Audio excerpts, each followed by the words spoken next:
Glory be to God in the highest. I'm going to be starting a new series on the topic, the conflicts and the battle of the blessing of God. The blessing of God is not without conflict. The blessing of God is not without battle. This is what many people don't know. They think the blessing is automatic. If I do nothing or whatever, it doesn't matter. It will still come to pass. Every promise of God is not without conflict and it's not without battle.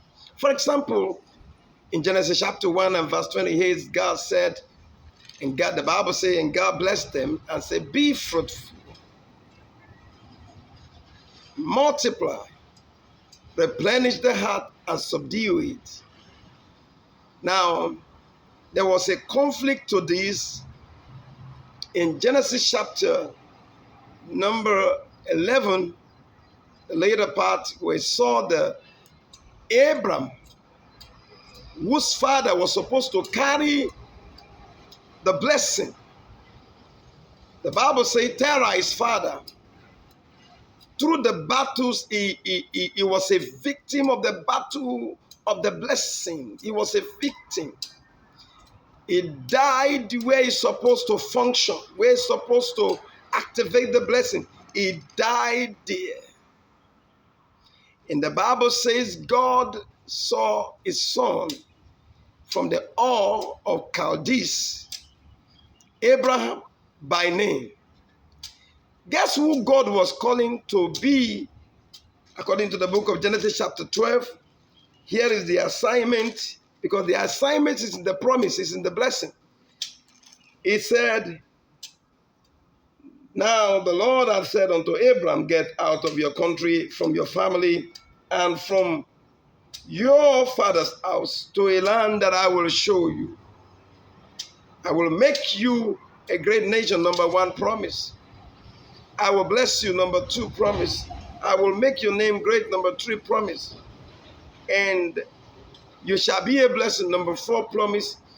Whosoever blesses you shall be blessed, number five. Whosoever curses you shall be cursed, number six. And indeed, all the families of the earth shall be blessed. Guess who God was talking to? What you can call a barren family, a barren man. What you can call a childless man. Abram was 75 and he had no issue. Here is the one that God was giving such a humongous promise. That is the conflict of the blessing. Every time God speaks, God does not speak because of your current situation. God does not bless you because and then because of the blessing you will not go through some things. The fact that you are blessed does not mean that you're not going to go through some trials, some tests of life. Now, it is now dependent on you if you're going to hold on to the promise of God and believe Him and fight through to make sure that the promise and the blessing of God come to reality and come to fulfillment and come to fruition in your life. It is a deal, a partnership, a covenant. The blessing is a covenant between two parties. If you do this, I'll do this. If you do this, I'll do this.